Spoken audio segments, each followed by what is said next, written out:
Bisan kita may tinguha sa pagabot, say lusalayong kabitunan. Dapit na to tipik lang saging harian, ang langit bahin lang sa tugaran. Unsa gayud kadako sa ginuta, way usang nga hingpit makasaysay. Dako siyang nga hari sa tanang linalang, gamay usab kay niya sa dughan.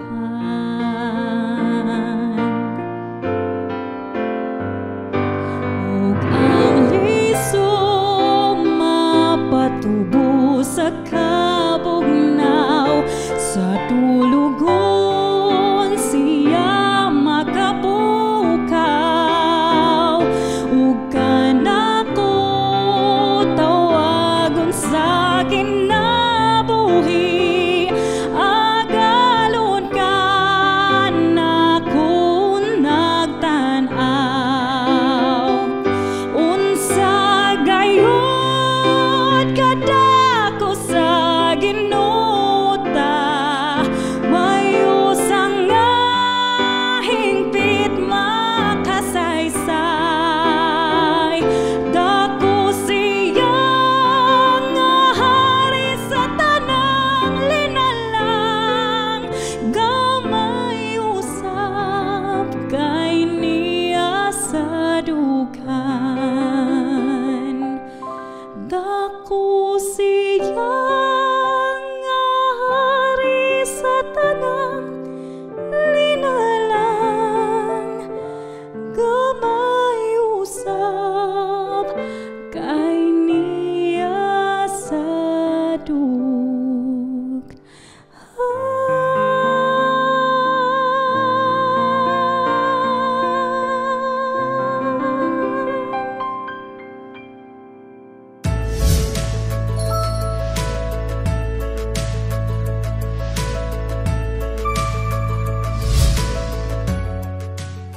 Mayong adlaw kaninyong tanan, sa tanang tigpaminaw o nagasunod ni ining programa. It is a great privilege nga ang matag usa kanato mamalandong na usab sa pulong sa Ginoo nga diin sa matag karunugon niya sa espirituhanon nato nga paglakaw ni ining kalibutana, kabahin si Ginoong Hesus sa atong kinabuhi. Ako nagatuo nga ang matag usa kanato nang malandong usab sa atong kapanahunan. Busa ang matag usa kanato kanunay magatugyan ngadto sa Ginoo. Sa dili pa ita magpadayon ato iduko atong mga ulo sa pag-ampo. Langit nun nga mahan, kami nagakalipay nga ikaw nakig-uban kanamo. Ikaw nagagiya kanamo, ug ikaw kanunay namong sundon sa tanang higayon, kay nagatuo kami Ginoo. Ya kun wala ikaw, wala kami sareng mahimo. Salamat Ginoo nining matakna nga kami na usab magatuon sa mga pulong. Tabangan mo ang matag usa kanamo aron among mahantop ug amo usab igabayan ang mga pulong nga among pagatun-an nining adlaw. Kaming tanan nagatugyan nga kanimo. Pasayloa kami Ginoo sa among mga sala tungod lamang sa ngalan ni Hesus ang personal nga luwas. Amen. Una sa tanan, atong gipasalamatan ang Ginoo, mga kaigsuonan nga naghatag kanato og kusog, naghatag natog maayong hunahuna og labi na ang atong espirituhanon ug ang atong koneksyon ngadto kaniya nagapadayon sa tanang higayon. Akong gipasalamatan usab ang akong counterparts dina sa union si Pastor Lowell Quinto nga naghatag usab og panahon alang kanako na makahatag ug makashare niini nga message ilabi na kanatong tanan nga nagahulat sa pagbalik sa Ginoo. I believe nga nining bahina sa atong pagtuon tungod kay ang theme nga ato ang pagatun-an mao God first. Unahon nato ang Ginoo kay kini may usa ka butang nga angay natong mahimo samtang kita nagapaabot nganha kaniya. Dili kini bag-o mga kaigsuonan ug mga kahigalaan. Kining pulong nga God first. Ang atong mga bayani sa pagtuo, si Moises, si Abraham, si Ruth, o bisan pagani si Gunisos, nagatudlo niini sa ginatawag nga pulong God first. Nalipay ba kamo sa pulong nga atong nabatian nga nag-ingon God first, o kung unahon nato ang Dios nga tua sa mga langit og tag-iya sa atong kinabuhi karon.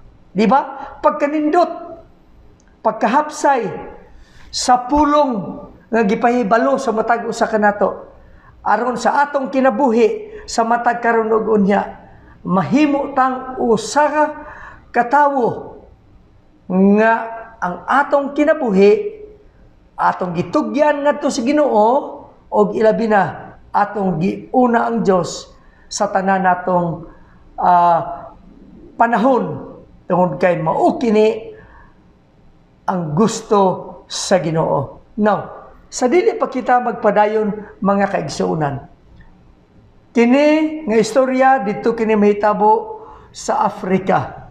Dito usab kini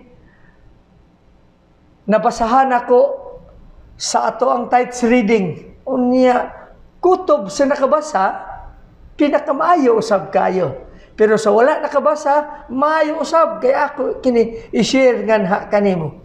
Kun unsa ka importante kung unahon nato ang Ginoo. Ang usa ka tawo nga ginganlag si Abraham, usa siya kadunahan nga tawo didto sa Maasay, Tanzania. Kani nga tribo bantog sa ilang mga kabakahan didto sa Afrika.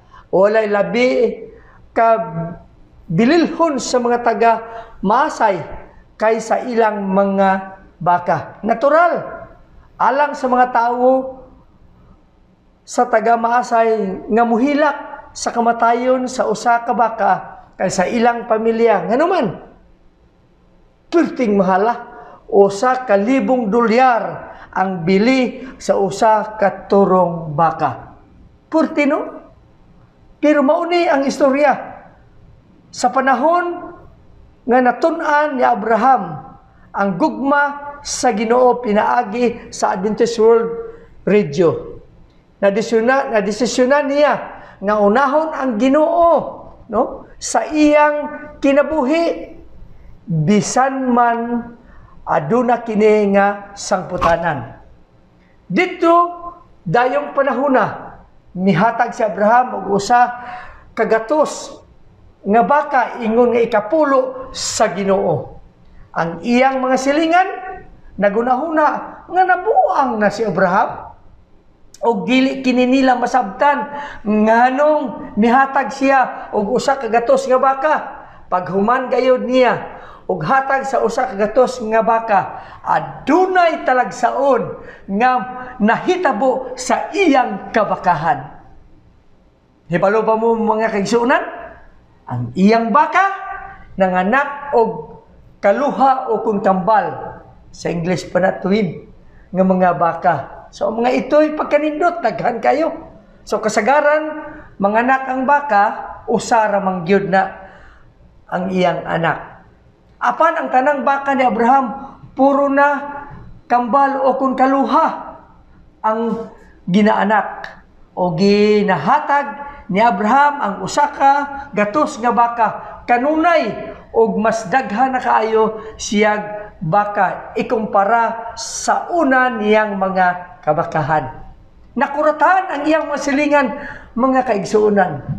Nganuman, at tingala, inay inghatag sila ngadto sa Ginoo, hindaghan Pinoon. Diha nakadesisyon ang iyang mga silingan. Mingon ug miduol sila ngadto kang Abraham. Abraham, tawga ang imong pastor, muhatag sab ako or kami og ikapulo. Matod pa siyang mga silingan. Og isapod, miingon, sa ato pa ang uban pod miingon, gusto sab kami nga ang among mga baka makaanak og kambal o kon kaluha. Nahibulong kayo sa Abraham sa mga panghitabo o dili lamang usa or isa, duha o kun mauna ang kahimtang, ang ikapulo ng iyang gihatang apan gusto niya kini dublihon pagayon. Gitawag ni Abraham ang pastor sa Adventista aron sa pagbisita. Gidala ni Abraham ang mga bisita didto sa uma o gipaihap ang iyang mga ikapulo. Pagkanindot sa influensya nga gipakita ni Abraham mga kaigsuonan. Ingon pa sa istorya, mao kini ang hitabo, nagihap sila usa, duha, tulo, upat, lima. Ingon pa ni Abraham, pwede pa na. 6, 7, 8, siyam. Sa pag-abot niya sa ikapulo nga baka, giingnan niya ang katabang o konsulugon, butangan og ila ang dalunggan sa baka aron mapadaplin kini para sa ikapulo. Kanang baka ha, para na sa Ginoo. Sugilon kini ni Abraham mga kaigsuonan. Pagkanindot, human gihap niya ang ika-11 og mingon siya sa sulugon, butang isab ka na og ila. Mao kini ang iyang ikaduhang ikapulo og miusab na sad siya og ihap gikan sa uno. Sa ato pa mga kaigsuonan, mao kini ang gihimo ni Abraham. Giuna niya ang Ginoo. Bisan man sa mga opinyon o di maayong hunahuna sa iyang mga higala o mga silingan, ang iyang kaisog nagadasig kanimo, kanatong tanan o kanako usab karon. Minaog si Jesus gikan sa langit aron kita maluwas og ang iyang gugma nagdala kanato sa pag-una sa iyang gingharian sa atong kinabuhi. Unsa kanindot og pagbati mga kaigsuonan. Kini nagapaila lamang o nagpahibalo ka nato nga unahon gayud nato ang Ginoo sa atong kinabuhi. Ang atong kitext makita sa Galatia 2 versikulo 20 nga nagyon. I am crucified with Christ, nevertheless I live. Yet not I, but Christ liveth in me. And the life which I now live in the flesh, I live by the faith of the Son of God, who loved me and gave Himself for me. Nasayod pa kita mga kaigsuonan nga mao kini ang mensahe nga gidala ni Hesus sa matag usa kanato tungod kay gusto sa Ginoo ang atong kinabuhi mauna ang Diyos sa tanang panahon. Daghang mga prinsipyo sa kinabuhi apan maghatag lamang kog 5 sa pulong nga God first. 5 principles in life aron masinati nato kini. Una, mao, thoughts and affection. Our Savior claims all there is of us. He asked our first and holiest thoughts, our purest and most intense affection. If we are indeed partakers of the divine nature, His praise will be continually in our thoughts, upon our lips, mga kaigsuonan. Kini nagapakita sa matag usa kanato nga ang Dios maoy mugiya, maoy muhimo nining tanan. Ilabi na kung atong huna-hunaon sa atong kinabuhi og atong ibutang sa atong huna-huna og ibutang sa atong kasing-kasing nga mauna nato si Hesus. Busa si Salmista David, si King David nag-ingon sa Salmo 51 versikulo 10, "Create in me a clean heart, O God, and renew a right spirit with me." Wow, pagkanindot ni Salmista David nga gusto niya, no, nga mabag-o ang iyang kinabuhi, ang iyang kasing-kasing, nga sige ang Dios sa langit mo'y muhimo nini aron mauna nato siya sa tanang higayon. Adunay usa ka philosopher nga nag-ingon si iyang panultihon, si Ezra Taft Benson. When we put God first, all our things fall into their proper place or drop out of our lives. Our love of God, the Lord will govern the claims for our affection and demand on our time, the interest we pursue, and the order of our priorities.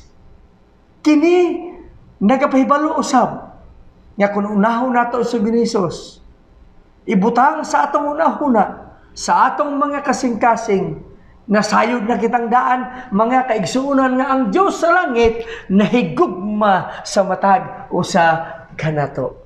Busa, mao kini nga mga butang, angay natong mabutang sa tanang higayon sa atong kaugalingon. Number 2, speech. We talk of temporal things because we have an interest in them. We talk of our friends because we love them. It should be the most natural thing in the world to make Him first in our thoughts, to talk of His goodness and tell of His power. Sister White, naghatag sa matag usa kanato sa iyang nakita nga mga pananawon nga mahimo kitang impluwensya pinaagi sa atong mga pinulungan usab, sa atong mga kahigalaan, pinaagi sa atong relasyon nganha kanila makita nila pinaagi kanato nga atong giuna sa Hesus sa atong kinabuhi. Di ba? Mao kana ang pinumdum ng Apostol Pablo sa matag usa kanato, kanang giingon niya sa Lucas 3 versikulo 16, "Let the word of Christ dwell in you richly in all wisdom, teaching and admonishing one another." See, imong makita nga ang pagkadato ni Hesus pinaagi sa atong paginawi, pag-istorya, mahibaluan ngadto sa mga katawhan nga kita inubanhan gayud sa balaan nga espiritu kay giuna nato ang Ginoo, mga kaigsuonan. Nasayod ba kita, mga kaigsuonan, nga ang pagkapinialan usa kini nga nagapakita sa matag usa kanato nga makita ug mapahibalon nato nga sa atong kinatibuk-an nga kinabuhi matugya nato ang atong kaugalingon o ang atong mga pinulungan ngadto sa Ginoo aron sa matag karon ug unya sa panahon ang atong mga kahigalaan na panahon na naatay konversasyon pagkanindot nga pamation usab. Number 3, in His service, we must ever bear in mind, no, that we are in partnership with God. His word and His cause demand our first consideration. Mao ni ang giingon ni Sister White, mga kaigsuonan, no? Kanang atong paghimo sa ato ang gimbuhaton ngadto sa mga katawhan, pinaagi sa pagserbisyo tungod kay gitagaan kita sa Ginoo nga partner. Kung partner gani, pagkanindot, magkuyog na. Kung kuyog na to sa Hesus sa atong kinabuhi, sa matakaron ug unya, nagapakita lamang kini nga ikaw ug ako, kitang tanan, ang Diyos nalipay niini. Busa, sa pagkinabuhi na ito matag adlaw, sa pagdala na ito sa mensahe, mao kini ang gipibalo sa matag usa ka nato. God first. God first. Muna ang mensahe nga gihimo ni Isaias sa iyang kinabuhi. Si Isaias 6:8. Here I am, send me. Sa God first, ma-apply usab na nato, Ginoo, ipadala usab ko. So muna unahon nato ang Ginoo. Kaya ang Ginoo nahigugma kanato. Ang Mateo 28:19, go ye therefore and teach all nations. Now, dinha nato makita nga nauna nato ang Ginoo, mga kaigsuonan. So, niining bahina sa pag-alagad nato ngadto sa Ginoo, makita nato nga ang Diyos sa langit nalipay siyang mga katawhan nga atong giuna siya. Mga kaigsuonan, gibati ba kaha sa atong kinabuhi? Sa matag karon ug unya nga ang mensahe nga God first mabutang kanunay sa atong kinabuhi. Number 4, obligation to church. So naingon pa ni Sister White sa iyang libro, every believer should be wholehearted in his attachment to the church. Its prosperity should be his first interest unless he feeds under sacred obligation to make his connection with the church a benefit to it and preference to himself. It can do for better without him. Pagkanindot ni mensahe, mga kaigsuonan, what is our obligation? Kung obligation gani, natural, ato ang kinabuhi ihatag ngadto sa Ginoo. Ang paghatag og ikapulo, ang paghatag og halad, mao kini ang atong obligasyon samtang kita magpaabot ngadto sa Ginoo. There is a complete surrender, complete connection. O kini nga mensahe mahimong kabahin tungod kay ingon Sister White pinaagi sa iyang mensahe kanato nga gipadala sa Ginoo. Every believer sa ato pa kada usa nato wala exempted, mga kaigsuonan. Sa panahon nga kita hingdawat ngadto kang Ginoong Hesus, the complete attachment to our hearts usa kana nga nagpailak kanato nga kita mga katawhan sa Ginoo. Og niining bahina sa atong kinabuhi, mapadala nato ngadto sa atong pamilya, sa atong mga anak, og ngadto usab sa atong mga higala nga kini nga obligasyon kanunay natong ihatag ngadto sa Ginoo samtang ania pa kita niining kalibutan. Nganuman, abi nimo sa pandemic karon, kabantay ka mga kaigsuonan, daghan natong mga iglesia ron, no? Nga sirado. Ang uban dili na makaadto simbahan. Pero ang pinakamaayo nila nga gihimo, bisan lockdown ang ilang simbahan, ang ilang ikapulo og mga halad ilang gipadala ngadto sa atong misyon. Mauna ang sakto nga wholehearted in his attachment sa atong iglesia ug ngadto sa Ginoo, mga kaigsuonan. Pagkanindot sa atong mga kaigsuonan nga ila kanang gihimo nganuman kay ilang gibati nga dili sila mouswag, dili kita mouswag, wala kita'y mahimo kung wala ang Diyos tua sa langit. Ingon pa sa atong experience sa kaigsuon, Pastor, na-close tinuod ang among negosyo, pero naapay mga panalangin hingabot sa gihapon nga wala namo dabha. Dinha na to makita, mga kaigsuonan, nga ang obligasyon Sa panahon nga unahon nato Ginoo ug mabutang sa atong unahuna ang panalangin moabot gayon. Bag-o lang nako girelate ang istorya ni Abraham sa iyang mga kabakahan. Nahimo kining mensahe, dili lang siyang panimalay, dili lang siyang kaugalingon, ug ngadto siyang kaigalaan. Pero bisan pagani niya nasayod ta, nga mura siya og BI, uy, naunsa. Pero later on, ang iyang mga silingan, ang iyang mga friends, nausab. Tungod kay si Abraham, no, nagpabilin sa iyang kaugalingon nga iya giyong unahon ang Ginoo. In giving, it is a responsibility. Sa ginatawag nga mensahe, dili lang ngadto sa tong silingan tungod kay ang gasa sa Ginoo nga gihatag nato atong giuli ngadto sa Ginoo, ang iya sa Ginoo. Then we share sa mga gift nga nadawat nato sa Ginoo ngadto sa ato ang mga kahigalaan nga nagkinahanglan usab.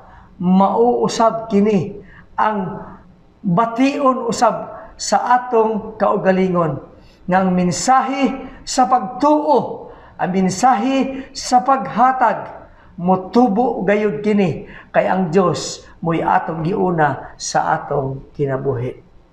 Ang ikalima, income. Of all our income, we should make the first appropriation to God. Ingon sa Council on Stewardship, page 68. Sa atong mga pangitaan, yes, sige naman nagbalik-balik, review, pero pahinumdom, it is a counsel, it is advice, kay naay mga panahon nga malimuta mga kaigsuunan. So, in stewardship and money are not synonymous.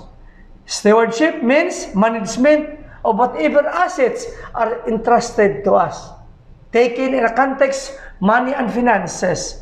Stewardship means responsible and conscientious use of our income and other resources. Unlike money or material things are natural result of this management, while relationship between a man and God remains constant, his material possessions will vary according to his ability and the size of trust with which he has been entrusted. Matthew 25:14-26. The only requirement is faithfulness. Ang pagkamatinumanon, ang pagkamaunungon, o ang loyalty in every income, in every increase sa ato ang panimalay, sa ato ang panginabuhi, muuli kita ngadto sa Ginoo. Pagkanindot di ay mga kaigsuunan, no? Sa ginagmay na itong material position nga naa sa atong kinabuhi. Sa panahon nga ato kining mahatagaan og bahin, dili lang ang Negros Oriental Secure Mission maka-avail niini. Dili lang ang Union, kundi hangtod sa General Conference, no? Ang Division General Conference o kini nagapakita nga atong giuna ang Ginoo. Ang atong responsable mao nga kita magauli ngadto nga iya sa Ginoo. True Christians, money management follows the biblical sequence, mga kaigsunan. Nasayod na kita niini sa ginatawag tithe o kung ikapulo. Tithe is to be set apart as a belonging to God before any portion of income is used for any purpose, unless the tithe is set apart first. God cannot bless the remainder, no? Ingon pa sa Malakay 10, setting aside the tithe first guarantees. O kini nagapakita nga sa atong matag adlaw, ingon ang Matthew 6:3, but seek ye first the kingdom of God. that a person basic needs will provided. Pagkanindot nga mauni ang ato ang mabutang sa atong kinabuhi matag adlaw sa atong kaugalingon kay mao kini nga rason mga kaigsuonan ang obligasyon nato sa atong kinabuhi. Ikaduha, it has a deep spiritual meaning. No? Na meaning kini sa ato ang kaugalingon, it is a recognition of God's ownership. Siya mo'y tag-iya, ato siyang recognize, ato siyang giila, nga siya mo'y tag-iya ni ining tanan. Ingon sa Exodus 20, versikulo 3. Karon, unsa kaha nga mga butang sa atong kinabuhi nga kita magdumili pagyud sa mga tambag pinaagi sa Biblia. Sa writing ni Sister White, no? Nganong ginuduha pa kita sa pag-uli sa ikapulo ug paghatag sa atong gugma ngadto sa Ginoo. Pinaagi sa mga halat.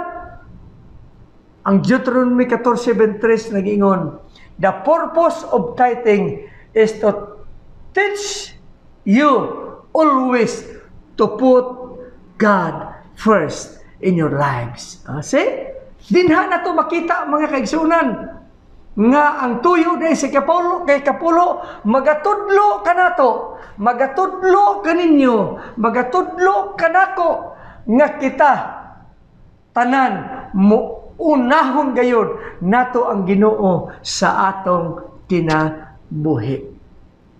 Gibati baka nato ni ining ka gabhion.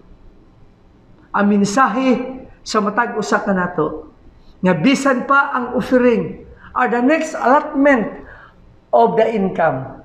The offering is an evidence of our love for God, our demonstration of gratitude for His blessings nga atong nadawat. Once given, these gifts are sacred as is the tithe. The amount of this offering will depend on one's ability. Ingon ang Deuteronomy 16:17 bisan sa 2 Corinto 8:12 ug 13. And it must be given willingly. Wow, the words willingly must be in our hearts mga kaigsuonan. Munay usa ka importante nga mahimo nato sa atong kaugalingon nga willing kita sa paghimo niini. Kung willing kita mga kaigsuonan, andam kita nga mutugyan ngadto sa Ginoo sa pag-una sa pulong nga nag-ingon God first. As a good steward must manage his finances in a responsible, accountable manner. Only in this way can he determine his ability to give. Now, di ba mga kaigsuonan mauna? So, ang Council on Stewardship, kanunay nato ni gibalik-balik, kay tambag kini, aron ang atong pagkamatinumanon, mahingpit gayod. Nganuman, naa si Satanas diri, kanunay pa, mubabag sa atong una, ayaw, tuo ka na. Pero ang Biblia, pinaagi sa pulong sa Ginoo, muhatag na tong mga tambag, nga atong unahon ang Diyos sa langit. Tungod ni ini mga kaigsuonan. Sa paghimo nato sa pag-una ngadto sa Ginoo, naay mga panahon usab nga mubati kita sa kaluya sa pagtugyan sa atong kaugalingon. Pero gi-encourage sa matag usa kanato nga mutugyan kanunay, no? Ngadto sa Ginoo og ilabi na sa atong pagpanginabuhi matag adlaw. Nagkinahanglan usab tag savings nganuman. Kay ang savings, it might seem impossible to save anything from the income. When the actual needs equal or exceed the income, the important thing is not the amount of savings, but the habit that can be developed by systematically setting aside something, even if it is only penny. Unless a person cultivates the habit of saving, he will never have an emergency fund from which to draw even circumstances demands So, muna mga kaigsunan, dili ta malimot ni ana, no? Kay ato ng obligasyon usab sa ato ang gimbuhaton matag adlaw sa atong panimalay bisan nasayod na kita nga atong giuna ang Ginoo. Mga kaigsunan, it is appeal sa matag usa kanato. God first in our thoughts and affection. Magahatod ka nato sa suod nga relasyon ngadto sa Ginoo. God first in our speech. Maghatod ka nato sa makrunayon nato nga pag-istorya sa mga pinulangan nga magmatngon kita aron mahimo kitang panalangin ngadto sa ubad. Sa paghimo nato niini, mahimong dugukan sa atong kinabuhi nga ang mga katawhan moingon sila, wow, giuna niya ang Ginoo. God first in His service. Mao kini ang usa nga aktuang gitutukan tungod kay ang mensahe sa pag-una ngadto sa Dios sa pagserbisyo maoy usa ka butang nga makahinumdom ka nato nga ang Dios nahigugma di ay. Ang ikaupat, God first in our obligation to church. Nagapabilin kini sa atong kasing-kasing nga kita mutugyan nganha kaniya. Og ang ikalima, God first in our income. Kini nga mensahe, mao kini nga mensahe nga mahimo ikaw ug ako matinud-anon, matinumanon nga katawhan samtang nagapaabot sa Ginoo. Adunay gibilin Sister White nga mensahe sa Council on Stewardship, page 158. If the stewards of God do their duty, there is no danger that wealth will increase so rapidly as to prove a snail. For it will be used with practical wisdom and Christ like liberally. Mga kaigsunan, nining bahin sa atong kinabuhi, God needs our commitment. God needs our dedication. God needs our generosity. And above all, God needs faithfulness. O siya nagaingon sa matag usa kanato, mingon siya, trust in God's promises. Mao ba kini ang mabutang kanunay sa atong kinabuhi nga ang kompleto nato nga pag-una ngadto sa Ginoo, mahimo kining usa ka impluwensya sa matag karon ug unya sa atong kinabuhi samtang kita nagapaabot sa Ginoo. God first, put God first, maoy maghatod kanimo sa suod nga relasyon sa Dios kay ato siyang giuna tungod kay ikaw ug ako mga katawhan man sa Ginoo. Mga kaigsuonan, moingon ako nining adlaw ang pulong sa Ginoo magpabilin sa atong hunahuna, magpabilin sa atong mga kasing-kasing kay gusto ni Ginoong Hesus nga samtang kita nagapaabot kaniya, magmatinud-anon kita sa tanang butang sa atong kinabuhi. Akong gihangyo ang tanan sa pagduko sa atong mga ulo uban sa pagtugyan sa atong kinabuhi. Langit nun nga Amahan, gibati namo sa among mga kaugalingon nga kawang ang among pangabudlay kung dili unahon namo ikaw sa tanang higayon. Nasayod kami Ginoo ni katapusang mga panahon, adunay daghang mga hagit sa kinabuhi, daghang mga katalagman nga kami tintalon. Apan salamat Ginoo nga ikaw nagahinumdum ka namo, nga ikaw may unahon sa tanang higayon, aron kaming tanan mahimong putli sa imong atubangan. Nagalaom kami nagatuo Ginoo nga samtang kami nagapaabot sa imong pagbalik, maandam ang tutagsa na mo kaugalingon, maandam na mo ang among panimalay, ug maandam usab na mo ang komunidad. Salamat Ginoo nga ikaw magatubag sa pag-ampo, ug ikaw among gidayeg. Salamat na ining tanan. Tungod lamang sa ngalan ni Jesus. Amen.